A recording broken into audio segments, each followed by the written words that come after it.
करें प्रचार boycott Muslims का। कहा जाता है कि एक समय पूरी पृथ्वी पर हिंदू सनातन धर्म ही था, अर्थात भारत से लेकर अमेरिका, इंग्लैंड से लेकर जापान और सीरिया लेकर अफ्रीका तक सनातन हिंदू धर्म ही था। और इसमें कहा क्या जाना है, क्योंकि अभी हालिया खोज में तो ये प्रमाणित भी हुआ है कि रामायण में जो रावण भगवान राम और लक्ष्मण जी को लेकर पाताल लेकर भाग गया था, वो पाताल और कहीं नहीं बल्कि अमेरिका ही था, क्योंकि अमेरिका के जंगलों में इसके पर्याप्त साक्ष्य मिले हैं तथा वहाँ अहिरावण के महल के खंडर के साथ साथ हनुमान जी के पुत्र मकरध्वज की प्रतिमा तक मिली है। इसके अलावा जापान और मिस्र की भी कई परंपराएं हमारे हिंदू सनातन धर्म से मिलती जुलती हैं। चलो अगर ये कुछ ज़्यादा पुराना इतिहास हो गया तो इंडोनेशिया और अफगानिस्तान में तो कोई शंका ही नहीं है कि वहाँ हिंदू सनातन धर्म ही था। तो इस संबंध में एक छोटी सी बात ये जाननी है कि इंडोनेशिया, अफगानिस्तान आदि के राजा क्या दिल्ली, पाटलिपुत्र या फिर काशी और अयोध्या के राजाओं के प्रति निष्ठा रखते थे, या फिर वे सब एक स्वतंत्र इकाई के रूप में काम करते हुए अपने राज्य और अपनी नागरिकों के प्रति निष्ठा रखते थे? अगर इतना कुछ समझने में दिक्कत हो रही हो तो इसे एकदम आसान भाषा में समझते हैं कि आज कटेश्वरों के 57 देश हैं, तो क्या ये सभी 57 देश एक दूसरे के प्रति निष्ठा रखते हैं, या फिर ये सभी 56 देश अपने मूल देश सऊदी अरब के प्रति निष्ठा रखते हैं? जवाब है नहीं।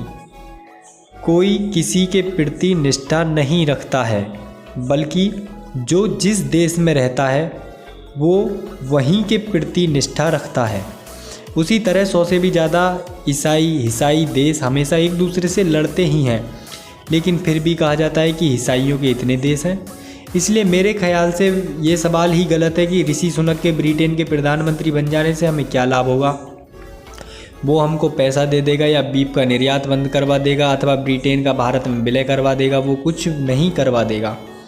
और उसके प्रधानमंत्री, राष्ट्रपति अथवा राजा ही बन जाने से हमें कोई लाभ नहीं होने जा रहा है, बल्कि महज एक खुशी है कि हमारा एक सनातन हिंदू धर्मी दुनिया के किसी एक और राज्य का शासन अध्यक्ष है। ये बस वैसी ही खुशी है जैसे कि हम रोज़ बोलते हैं कि इंडोनेशिया में आज भी सनातन हिंदू संस्कृति है और वहाँ का राष्ट्रीय पक्षी गरुड़ है। अब इंडोनेशिया के राष्ट्रीय पक्षी के गरुड़ होने से अथवा वहाँ रामलीला के मंचन होने से भला हमें क्या लाभ हो जाता है? या फिर नेपाल में ही बाबा पशुपतिनाथ के मंदिर होने अथवा जानकी मंदिर हो जाने से हमें क्या लाभ मिलता है? क्या नेपाल अथवा इंडोनेशिया के राजाओं अथवा नागरिकों की निष्ठा सनातन धर्म की मुख्य भूमि भारत के प्रति है? ऐसा कुछ नहीं है, बल्कि महज एक खुशी है कि दुनिया में हमारे समान आस्था वाले लोग आगे बढ़ रहे हैं। क्योंकि अगर हम उतना लाभ हानि गिनने लगेंगे तो दिल्ली के चुनाव से पहले की एक घटना बताना चाहूँगा। मेरी दिल्ली में रहने वाले एक आदमी से बात हो रही थी और मैंने उसे बताया कि खुजरीवाल ढंग का आदमी नहीं है और वो हमेशा हिंदू विरोधी काम में लिप्त रहता है तथा कटेश्वरों के आगे दंडवत रहता है, इसलिए उसे वोट देना आत्मघाती है।